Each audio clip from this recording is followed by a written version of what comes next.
Hello friends, welcome back to LGR study. आज हम political science के कुछ इंपॉर्टेंट क्वेश्चन को कवर करने वाले हैं। इसलिए यदि आप इस सेशन से जुड़ चुके हैं तो जल्द से जल्द इस सेशन को लाइक कर दें, शेयर कर दें और LGR स्टडी को सब्सक्राइब नहीं किए हैं तो सब्सक्राइब कर लें। साथ ही साथ LGR स्टडी ऐप को आप डाउनलोड करना नहीं भूलेंगे, क्योंकि ये आपके लिए काफ़ी इंपॉर्टेंट है और इसकी विशेषताओं के बारे में हम आगे चर्चा करेंगे। साथ ही साथ फेसबुक पेज को लाइक कर सकते हैं, टेलीग्राम चैनल को ज्वाइन कर ले, जहाँ से आपको बिल्कुल फ्री PDF और भी जानकारियाँ मिलती रहेगी। साथ ही साथ इंस्टाग्राम पर जाकर के आप हमें फॉलो कर सकते हैं और ये हमारा वेबसाइट है www.lgrstudy.com। इसको विजिट करके आप और भी हेल्प प्राप्त कर सकते हैं स्टडी से संबंधित। तो आइए LGR स्टडी ऐप के बारे में आपको जानकारी दे दें। आप किसी भी फैकल्टी का तैयारी कर रहे हो, चाहे वो आर्ट्स हो, साइंस हो, कॉमर्स हो, सभी फैकल्टी के सभी सब्जेक्ट का यहाँ पर आपको VVI ऑब्जेक्टिव क्वेश्चन का PDF, VVI सब्जेक्टिव क्वेश्चन का PDF, quick revision notes, model paper का PDF, क्लास नोट्स।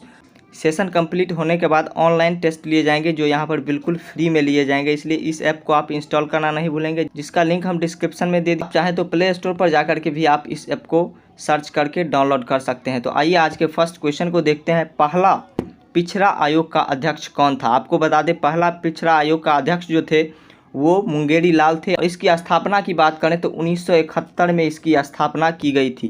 तो ये इसका परफेक्ट आंसर होगा। नेक्स्ट क्वेश्चन की ओर बढ़ते हैं। 1988 में स्थापित जनता दल का संस्थापक किसे माना जाता है? आपको बता दें, जनता दल का संस्थापक जो थे वो जयप्रकाश नारायण थे, जिसे लोकनायक के नाम से भी हम जानते हैं। इन्हें भारत रत्न 1998 में मिला था और संपूर्ण क्रांति के भी जनक यही हैं। तो इसका परफेक्ट आंसर क्या होगा? जयप्रकाश नारायण, यानी कि ए इसका परफेक्ट आंसर होगा। तीसरा नंबर क्वेश्चन है, G77 में कौन से देश आते हैं? आपको बता दें, G77 जो है विकासशील देशों का एक ग्रुप है, संघ है, और इसमें सभी विकासशील देश आते हैं। इसके मुख्यालय की बात करें तो न्यूयॉर्क और USA में इसका मुख्यालय है। तो सी इसका बिल्कुल परफेक्ट आंसर होगा, विकासशील। तो आइए चौथे नंबर क्वेश्चन की बात करते हैं। पहले गुटनिरपेक्ष सम्मेलन में भारत का प्रतिनिधित्व किसने किया? सबसे पहले आपको बता दें, गुटनिरपेक्ष एक सैन्य संगठन है और ये राष्ट्रों की अंतर्राष्ट्रीय संस्था है, जिसकी स्थापना नेहरू जी द्वारा और मिस्र के एक्स प्रेसिडेंट, इंडोनेशिया के प्रेसिडेंट द्वारा की गई थी। तो इसका परफेक्ट आंसर क्या हो जाएगा? इसका परफेक्ट आंसर होगा नेहरू जी द्वारा।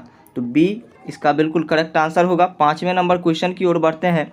किस देश ने नाटो में अमेरिका की नेतृत्व का विरोध किया था? नाटो में किस देश ने अमेरिकी नेतृत्व का विरोध किया था, ये आपको बताना है। तो इसका परफेक्ट आंसर पश्चिमी जर्मनी, यानी कि सी इसका बिल्कुल परफेक्ट आंसर होगा। छठे नंबर क्वेश्चन की ओर बढ़ते हैं।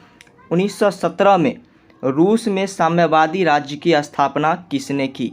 तो इसका परफेक्ट आंसर जो होगा वो लेनिन द्वारा जो है 1917 में रूस में साम्राज्यवादी राज्य की स्थापना की गई थी। तो ए इसका बिल्कुल सही आंसर होगा। सातवें नंबर क्वेश्चन की ओर बढ़ते हैं। भारत पाकिस्तान के बीच ताशकंद समझौता कब हुआ था? आपको बता दें, भारत पाकिस्तान के बीच 10 जनवरी 1966 को ताशकंद समझौता हुआ था और ये एक शांति समझौता था। तो इसका परफेक्ट आंसर क्या हो जाएगा? इसका परफेक्ट आंसर बी, यानी कि 1966 होगा। नेक्स्ट क्वेश्चन की ओर बढ़ते हैं। भारतीय संविधान में 42वां संशोधन कब हुआ? भारतीय संविधान का 42वां संशोधन जो हुआ था वो 1976 में हुआ था और इसमें ये लागू किया गया था कि सांसद के सभी फैसले को न्यायालय में चुनौती नहीं दी जा सकती है। तो 8 का परफेक्ट आंसर क्या होगा? 8 का परफेक्ट आंसर होगा 1976। चलिए नेक्स्ट क्वेश्चन की ओर बढ़ते हैं। देश में आंतरिक गड़बड़ी के कारण संकटकालीन स्थिति की घोषणा कब हुई थी? देश में इमरजेंसी जो लगा था वो 1975 में लगा था और तत्कालीन प्रधानमंत्री इंदिरा गांधी के कहने पर तत्कालीन प्रेसिडेंट जो थे इंडिया के, उन्होंने 1975 में आपातकाल की घोषणा कर दी थी। तो सी इसका परफेक्ट आंसर होगा। 10वें नंबर क्वेश्चन की ओर बढ़ते हैं।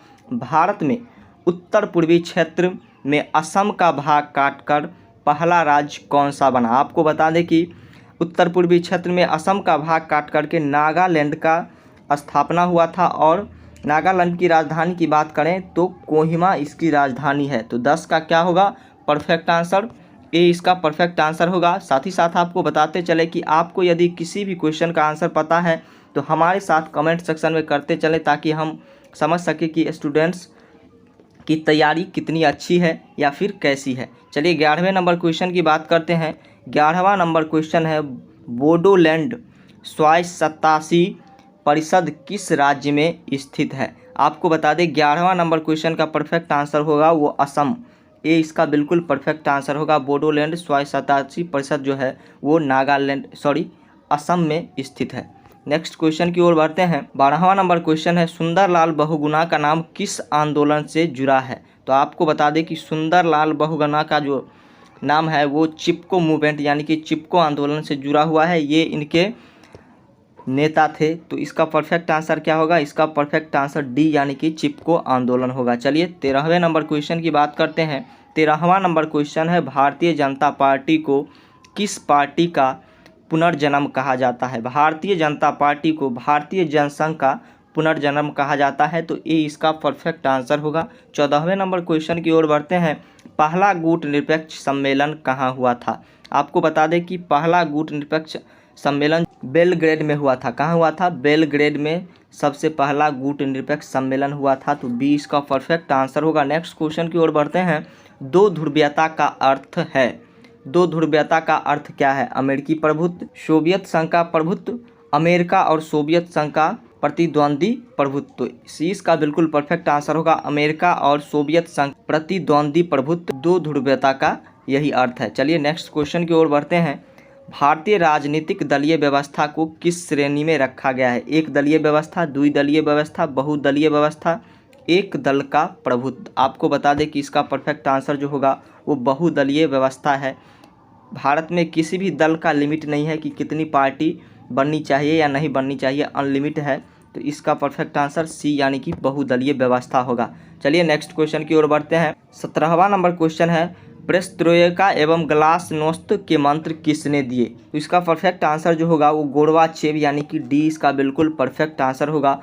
नेक्स्ट क्वेश्चन की बात करते हैं। 18वां नंबर क्वेश्चन है, दूसरी दुनिया के देश में किस प्रकार के देश आते हैं? दूसरी दुनिया के देश में किस प्रकार के देश आते हैं? पूंजीवादी, साम्यवादी, विकासशील या फिर गुट निरपेक्ष। तो इसका परफेक्ट आंसर जो होगा वो विकासशील यानी कि 18 नंबर क्वेश्चन का परफेक्ट आंसर विकासशील आएगा। दूसरी देश के प्रकार में जो है वो विकासशील देश आते हैं। चलिए नेक्स्ट क्वेश्चन की बात करते हैं। एक ध्रुवीय विश्व किस देश के प्रभुत्व का परिचायक है? सोवियत रूस, चीन, फ्रांस, अमेरिका। आपको बता दें अमेरिका जो है वो एक ध्रुवीय प्रभुत्व का परिचायक है। तो डी इसका बिल्कुल परफेक्ट आंसर होगा अमेरिका। चलिए नेक्स्ट क्वेश्चन की ओर बढ़ते हैं। 20वां नंबर क्वेश्चन है, निम्नलिखित में से कौन सा देश आसियान का सदस्य है? मलेशिया, इंडोनेशिया, भारत या फिर थाईलैंड। तो आपको बता दें इसका परफेक्ट आंसर जो होगा वो बी यानी कि इंडोनेशिया जो है वो आसियान का सदस्य है। चलिए 21वें नंबर क्वेश्चन को देखते हैं।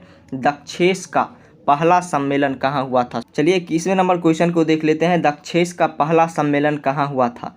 South Asian association for corporation यानी कि सार्क का पहला सम्मेलन जो है वो कहाँ हुआ था? तो आपको बता दें डी इसका परफेक्ट आंसर होगा। सार्क का सबसे पहला सम्मेलन जो हुआ था वो बांग्लादेश में हुआ था। चलिए 22वें नंबर क्वेश्चन की बात करते हैं। संयुक्त राष्ट्र संघ में कितने अंग हैं?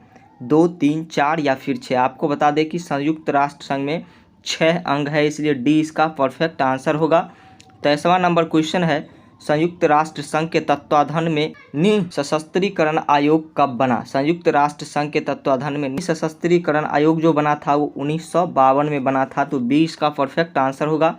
24वां नंबर क्वेश्चन है, भूमंडलीकरण किस विचारधारा पर टिका है? तो सबसे पहले आपको बता दें कि भूमंडलीकरण का अर्थ क्या होता है। भू मीन्स भूमि और मंडलीकरण में समाहित करना। भूमंडलीकरण का अर्थ जो हुआ वो ये हुआ कि यदि किसी भी राष्ट्र पर कोई संकट आता है तो अपनी सीमाओं को दूसरे देश न देखते हुए उसकी मदद करे, इसे ही भूमंडलीकरण कहा जाता है। तो सी इसका बिल्कुल परफेक्ट आंसर होगा। भूमंडलीकरण का विचारधारा जो टिका हुआ है वो उदारवाद पर टिका हुआ है। चलिए 25वें नंबर क्वेश्चन की ओर बढ़ते हैं और ये लास्ट क्वेश्चन है, निम्नलिखित में से कौन भूमंडलीकरण का आलोचक नहीं है? फक्र, वायरलस्टीन, चोबस्की या फिर मनमोहन सिंह। तो इसका परफेक्ट आंसर जो होगा वो डी होगा। भूमंडलीकरण के आलोचक जो है वो मनमोहन सिंह नहीं है। तो इस वीडियो का ये लास्ट क्वेश्चन था। वीडियो यदि अच्छा लगा तो वीडियो को लाइक कर दीजिएगा, शेयर कर दीजिएगा और LGR स्टडी को सब्सक्राइब नहीं किए हैं तो सब्सक्राइब कर लीजिएगा। LGR स्टडी ऐप के बारे में अभी हम पुनः आपको बताने वाले हैं। फेसबुक पेज को लाइक कर सकते हैं।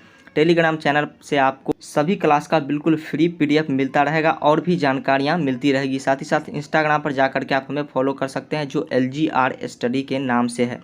और हमारा जो वेबसाइट है www.lgrstudy.com इसको विजिट करके आप बहुत सारी जानकारी प्राप्त कर सकते हैं पढ़ाई से संबंधित और अपनी तैयारी को और भी बेहतर बना सकते हैं। तो आइए ऐप के बारे में थोड़ी सी जानकारी हम आपको दे दें। LGR स्टडी ऐप में आपको कौन कौन सी सुविधाएं मिल रही हैं जो आपको इंटरमीडिएट बोर्ड एग्जाम के लिए और भी बेहतर बनाएगी, आप अच्छे अंक प्राप्त कर सकेंगे। तो इस ऐप में आपको सभी सब्जेक्ट का, चाहे वो किसी भी फैकल्टी का हो, आर्ट्स हो, साइंस हो, कॉमर्स हो, सभी फैकल्टी के सभी सब्जेक्ट का VVI ऑब्जेक्टिव क्वेश्चन का PDF, VVI सब्जेक्टिव क्वेश्चन का PDF, quick revision notes, model paper का PDF, class notes, online test, ये सारी सुविधाएं आपको बिल्कुल फ्री में मिल रही है। तैयारी पूरी होने के बाद आपको ऑनलाइन टेस्ट लिए जाएंगे जो LGR स्टडी पर लिए जाएंगे और वो बिल्कुल फ्री होगा। तो इस ऐप को आप डाउनलोड करना नहीं भूलेंगे।